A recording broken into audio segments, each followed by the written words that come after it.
La science, en matière de sport, s'intéresse à de nombreux domaines, parmi lesquels le handisport.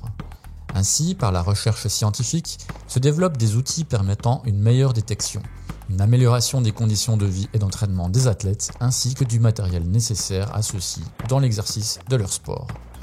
Chercheur à l'IRMES, Nicolas Forstmann, coordinateur du projet Paraperf, vous en dévoile les arcanes. Épisode 2. Trajectoire de performance et estimation de potentiel. Pour ce second épisode de Paraperf, après avoir présenté le projet dans sa globalité avec Nicolas Forstmann dans le premier, nous allons cette fois nous pencher sur l'un des 3 axes de recherche que l'on peut résumer sous l'appellation trajectoire de performance et estimation de potentiel. Et pour ce faire, j'accueille 2 nouveaux invités, 2 chercheurs de l'IRMES, à savoir Julien Schipman, qui pilote cet axe de recherche, et Mélanie Baconnet, qui est Data Scientist. Alors tout d'abord, Julien et Mélanie, bonjour et bienvenue à vous. Bonjour Sylvain. Bonjour. Alors on va commencer par toi, Julien, si tu veux bien. On va faire simple. Est-ce que tu peux m'expliquer un peu ce que sont les objectifs du lot de travail trajectoire de performance et estimation de potentiel ? Alors oui, tout d'abord, les objectifs de ce lot de travail sont multiples. Et le premier a été de constituer une banque de données importante sur l'ensemble des sports paralympiques concernés par le projet Paraperf. Il faut savoir qu'il y a 3 volets en termes d'objectifs. Le premier qui est un volet mathématique et statistique, où on va analyser les performances des athlètes paralympiques, identifier les déterminants de leur progression, mais pas forcément que leur progression, mais également ceux de leurs concurrents, afin de pouvoir les situer dans un contexte au sein de leur épreuve ou de leur discipline. Il y a un deuxième volet qui, lui, est un volet d'accompagnement, et finalement un des volets les plus importants, qui est l'accompagnement scientifique à la performance, où là, l'objectif est de les accompagner dans la compréhension de ce que nous allons leur proposer en termes d'analyse et de visualisation. Et enfin, le dernier, c'est le volet qu'on appelle, nous, technique, où cette fois-ci, on fournit des outils de visualisation de toutes les analyses de performance qu'on a effectuées, afin qu'ils soient autonomes dans la requête de leurs informations. D'accord. Et pour ce faire, vous avez employé une méthode de travail en particulier ? Alors, bien sûr, la première, comme je l'ai dit en préambule, ça a été de faire la récolte des données. Quand on a commencé ce programme prioritaire de recherche, nous avions commencé à travailler avec la Fédération française handisport sur quelques sports. Mais voilà, donc les données étaient assez parcellaires et éclatées un petit peu à différents endroits. Donc la première étape, ça a été donc de faire cette récolte de données afin d'avoir dans les 13 sports concernés par le projet Paraperf des analyses possible. La deuxième, ça a été de faire une phase d'échange avec le staff, c'est-à-dire qu'une fois que nous avions récolté les données, c'était de savoir quels étaient les besoins du staff en termes d'analyse, parce que souvent, ils n'avaient pas les données, ils avaient les questions, nous on avait les données, mais pas forcément les questions. Et donc finalement, cette deuxième étape, cette phase d'échange était primordiale, nous, dans la compréhension de leurs besoins.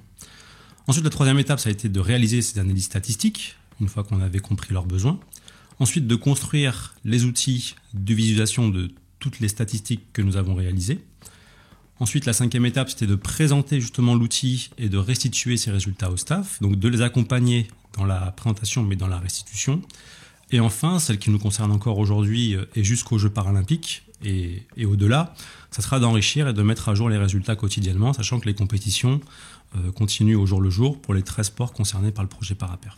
Alors, tu as parlé de 13 sports, est-ce que tu peux les lister, ces sports ? Alors, il va y avoir différents types de sports. Il va y avoir les sports mesurés, qui sont l'athlétisme, la natation, le cyclisme et l'haltérophilie. Un sport de précision qui est le tir, où on va avoir le tir à la carabine et le tir au pistolet. Nous allons avoir des sports d'opposition, la boccia, l'escrime fauteuil, le tennis de table et le badminton. Et enfin, les sports de petit terrain ou collectifs, qui sont le basket fauteuil, le cécifoot, c'est-à-dire le football pour les déficients visuels, le goalball et le rugby fauteuil. J'imagine que vous avez développé des outils d'analyse de la performance spécifiques pour chacun de ces sports. Est-ce que tu peux aussi en parler un petit peu ? Bien entendu.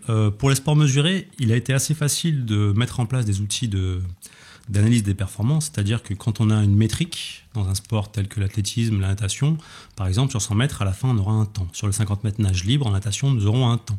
Et donc, utiliser cette variable-là métrique nous a permis, nous, par exemple, de construire des outils d'écart au podium, c'est-à-dire qu'on va regarder la performance d'un athlète par rapport à ses concurrents, mais par rapport à est-ce qu'il est loin du top 8, est-ce qu'il est loin du top 3, ou bien est-ce qu'il se situe sur le podium. Donc ça, c'est assez facilement réalisable.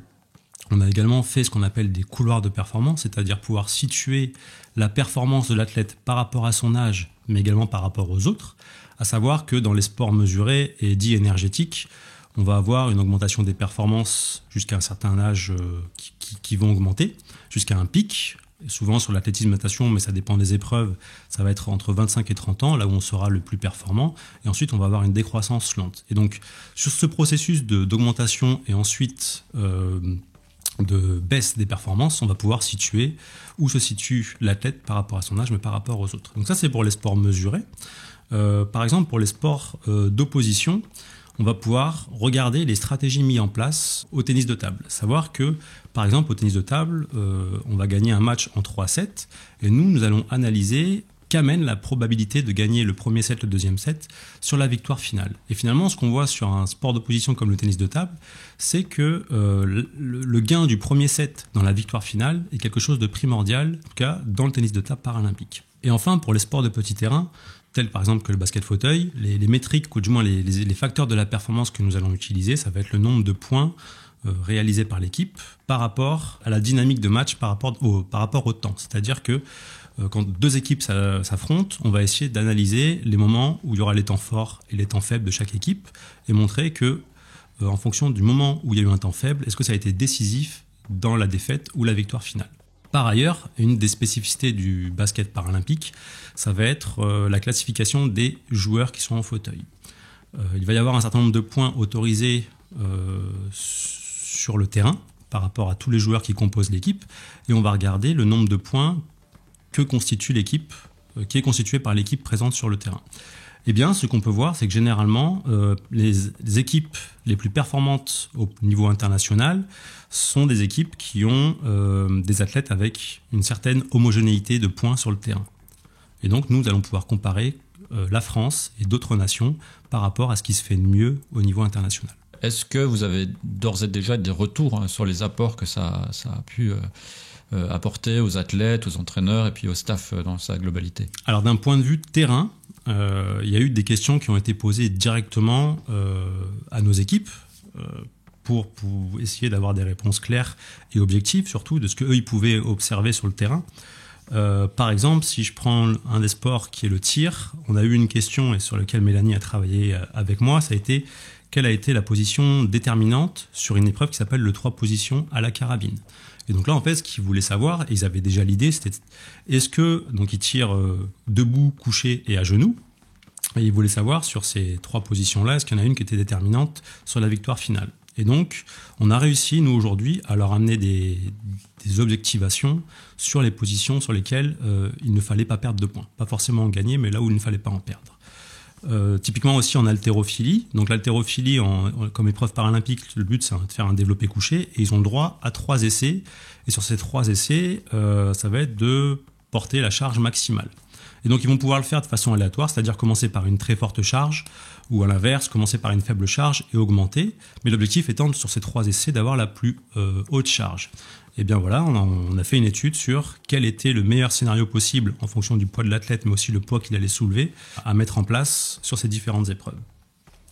Enfin, un dernier exemple sur le cyclisme, le paracyclisme, et donc là, Mélanie en parlera mieux que moi. On a eu des questions sur le niveau de performance et les profils d'allure sur les cyclistes qui étaient sur la piste. C'est-à-dire que, par exemple, sur le kilomètre, on va pouvoir avoir, nous, grâce aux données que nous avons récoltées, tous les temps de passage aux 125 mètres, aux 250 mètres, aux 500 mètres, etc., jusqu'au kilomètre. Et en fonction des différents types de classifications qu'il y a en piste en paracyclisme, on a réussi à ressortir les profils sur savoir s'ils partaient très fort, s'ils partaient pas très fort, ou à l'inverse, si c'était assez constant tout au long du kilomètre. Et donc ça, c'est des questions qui ont été directement posées par les staffs et auxquelles nous avons répondu sur les 4 ans de ce programme prioritaire de recherche. D'accord, alors on parlait du paracyclisme, on va s'arrêter sur ce sport si vous voulez bien. Alors je vais me tourner vers Mélanie. Est-ce que, étant donné que tu as travaillé spécifiquement là-dessus, est-ce que tu peux me donner des exemples de développement et puis des retours que tu as pu recevoir par rapport aux utilisateurs ? Alors déjà, en paracyclisme, la première étape du travail, ça a été de récolter les données. Parce que comme l'a dit Julien, il n'y a pas une unique source de données où toutes les données vont être regroupées. Donc il y a eu un travail où il a fallu tout regrouper. Donc on avait des données de compétition, donc à la fois sur route et sur piste. On a aussi couplé ça avec les données de la fédération internationale, où on a des rankings, donc des points qui sont attribués à chaque coureur. Et on avait aussi des données des compétitions valides, parce que en paracyclisme, il y a une classification qui est les déficients visuels, et ces déficients visuels sont accompagnés de personnes valides sur un tandem, qui vont avoir un rôle de pilote.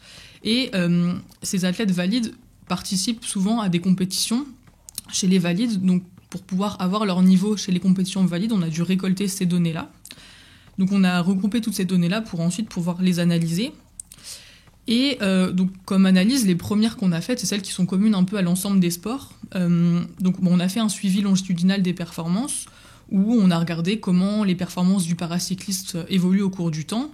Donc lui, par rapport à lui-même, mais aussi comment il se situe vis-à-vis de ses concurrents. On a regardé aussi les couloirs de performance, donc comme l'a expliqué Julien tout à l'heure, on va situer le paracycliste en fonction de ses concurrents mais de son âge, donc quelle dynamique il va avoir en fonction de son âge. Donc ça c'était une vision un peu plus sur l'athlète, mais on a aussi fait une analyse plus par nation, donc plus globale, où on va regarder par nation le taux de conversion sur les athlètes qui sont engagés, combien vont faire un podium, un top 8 ou ramener une médaille d'or, donc avec une stratégie plus nationale. Et donc ça, on a pu le présenter une première fois au staff. Et ensuite, ils sont venus avec des besoins supplémentaires. Donc on a pu ajouter à l'application. Et notamment, ça a été, par exemple, sur les épreuves sur route. Actuellement, on ne peut pas comparer les performances sur route parce que sur chaque course est indépendante. Le profil, le dénivelé va être particulier à la course. Donc on ne peut pas comparer un chrono fait dans une certaine compétition à une autre. Donc on a créé un système de points où on va attribuer à chaque athlète un nombre de points en fonction de la position qu'il va avoir à la fin de la course et en fonction de la concurrence. Comme ça va nous permettre de pouvoir comparer les athlètes entre eux, d'avoir une idée du niveau de la compétition. Donc là, ça aura permis d'étudier les épreuves sur route qu'on n'avait pas fait auparavant. Et aussi, il y a un deuxième pan où on a plus analysé, c'était au niveau des classifications et des regroupements. Il faut savoir qu'en cyclisme, donc, il y a des classifications qui sont en fonction du handicap, mais les classifications sont regroupées pour réduire le nombre d'épreuves. Et donc des athlètes qui n'ont pas la même classification et le même impact du handicap vont se retrouver à concourir ensemble.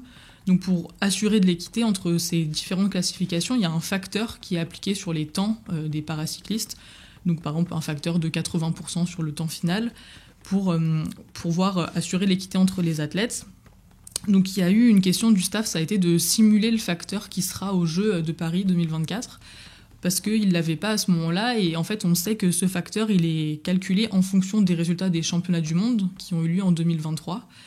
Donc on a fait un travail où on a essayé de simuler les performances en fonction quel résultat s'il faisait en championnat du monde en 2023, quel impact ça aurait sur le facteur pour Paris.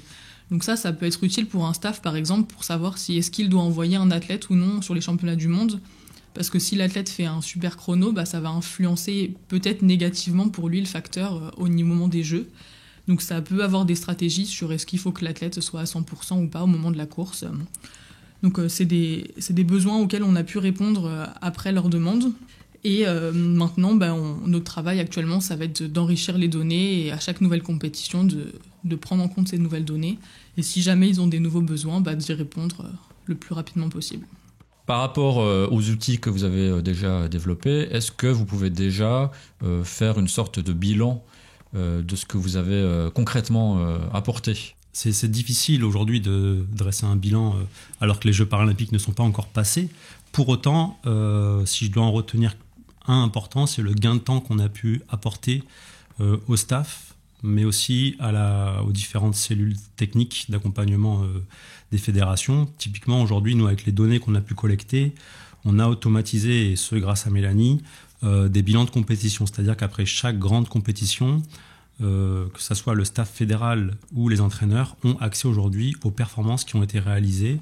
Et donc, sous forme graphique, ils arrivent aujourd'hui à se comparer par rapport aux autres nations en termes de médailles, en termes d'épreuves remportées par rapport aux différents types de classifications. Donc là, déjà, là-dessus, pour nous, c'est très positif, c'est de leur avoir fait gagner du temps. D'autre part, là, on arrive aussi à une période charnière avant les Jeux, c'est-à-dire que nous sommes en ce moment dans les chemin de sélection pour les Jeux paralympiques. Et selon les différentes règles par sport, il va y avoir beaucoup de spécificités. Donc aujourd'hui, on accompagne particulièrement la fédération de badminton, de tennis de table par rapport à la fédération handisport, mais également l'athlétisme et la natation, sur pouvoir situer leurs athlètes vis-à-vis des différents cuts, c'est-à-dire des différentes barrières de qualification, c'est-à-dire est-ce qu'ils doivent aller sur différentes compétitions pour aller engranger des points, ou bien s'ils vont sur cette compétition-là, ils se mettent à risque de perdre des points et également leur qualification. Donc ça, c'est fait de façon automatisée aujourd'hui et régulièrement, de façon hebdomadaire ou mensuelle, ces données sont mises à jour automatiquement pour savoir où se situent leurs athlètes. Et enfin, de façon, on va dire, parallèle à ça, on a été également missionné, si je peux dire ce terme-là, par la Fédération handisport sur la création d'un nouveau classement à la boccia. Donc la boccia, c'est un sport, on va dire, de confrontation pour les personnes en situation de handicap et qui est aux Jeux paralympiques. Et aujourd'hui, au niveau national, ils avaient un classement qui n'était pour eux pas satisfaisant. Et donc aujourd'hui, on sert d'accompagnement scientifique à la création d'un nouveau classement pour les aider justement dans les sélections nationales à pouvoir comparer leurs athlètes au sein de leur fédération. Alors, si j'ai bien compris tout ce que vous avez dit, vous avez quand même une échéance qui sont les Jeux paralympiques de Paris. Mais alors, quid à l'avenir des outils que vous avez développés pour ce faire ? Alors, merci Sylvain, c'est une excellente question. Nous la posons également et on travaille actuellement à la pérennisation de tout ce qu'on a pu développer dans le cadre du lot de travail numéro 1, que ce soit sur les outils ou bien sur l'ensemble des données que nous avons pu récolter. Aujourd'hui, on a plusieurs pistes dont l'objectif serait de pouvoir automatiser l'ensemble des outils et de la captation de données que nous avons réalisé aujourd'hui. Ouais, une solution qu'on pourrait avoir pour automatiser et pour pérenniser les outils, c'est de passer par le Sport Data Hub. Donc, c'est une entité qui a été créée par le ministère, l'ANS et l'INSEP. Et c'est un gros entrepôt de données où toutes les données de tous les sports et tous les types de données, donc pas seulement les données de compétition, mais les données d'entraînement, les données de questionnaire, que tout soit centralisé dans un endroit.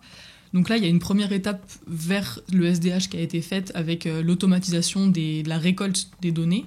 Donc ces scripts-là sont mis à disposition du SDH et ils sont déjà inscrits dedans.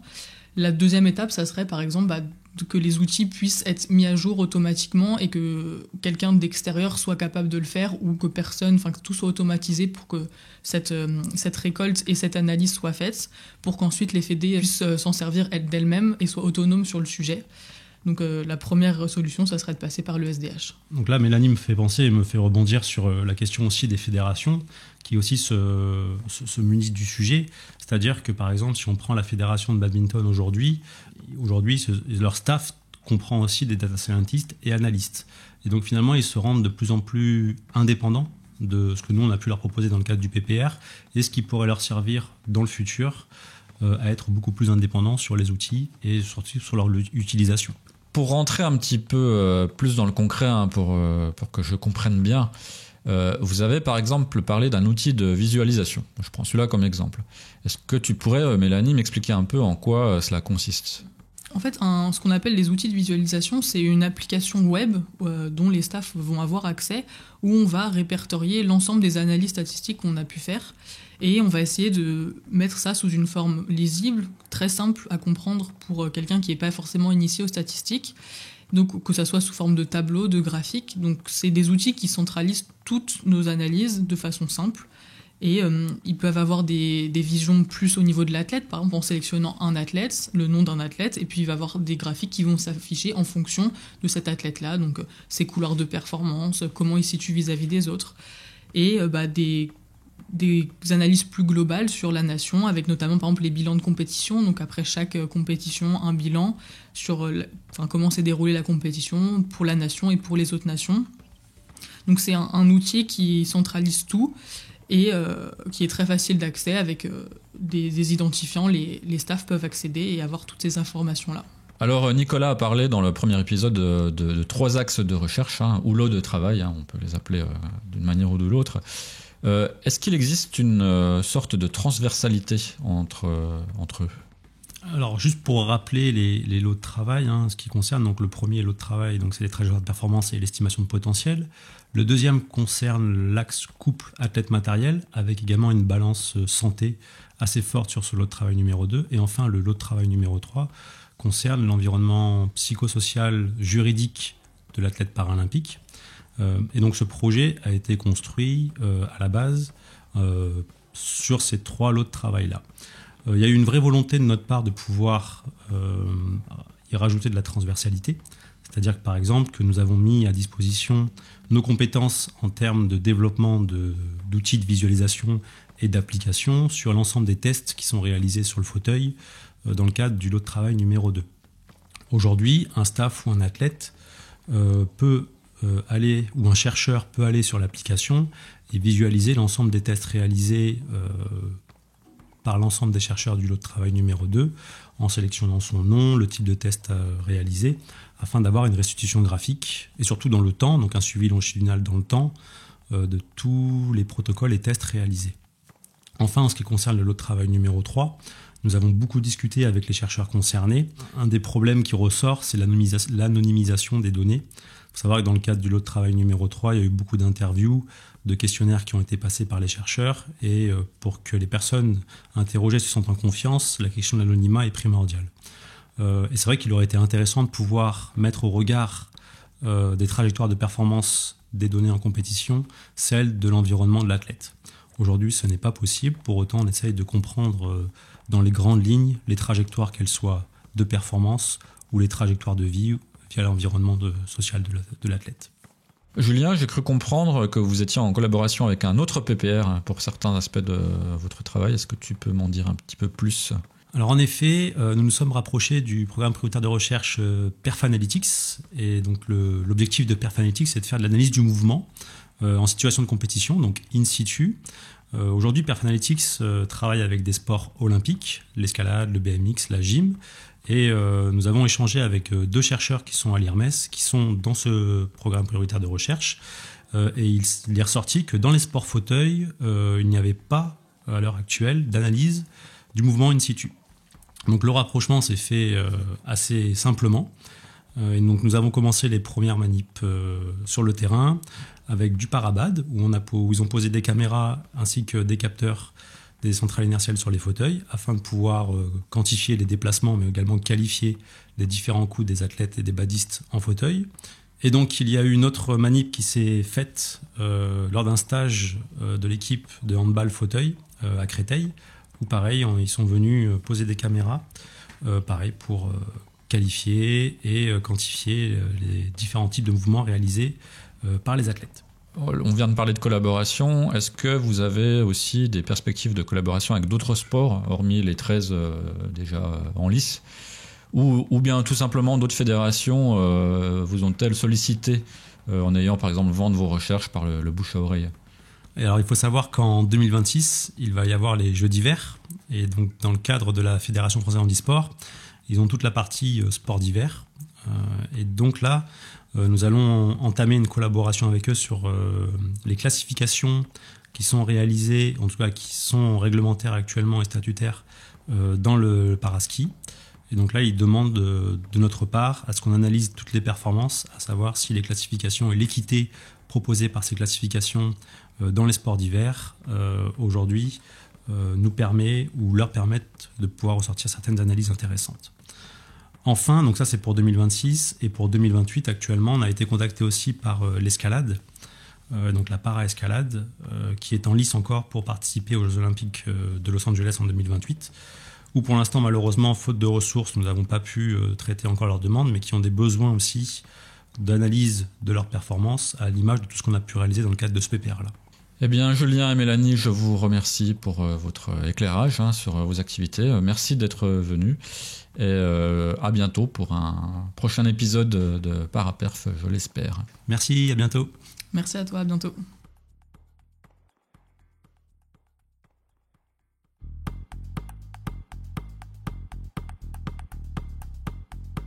Les podcasts de l'INSEP Paraperf. Cette émission a été réalisée par l'unité de production audiovisuelle de l'INSEP. Chef de projet, Sylvain Bégaud.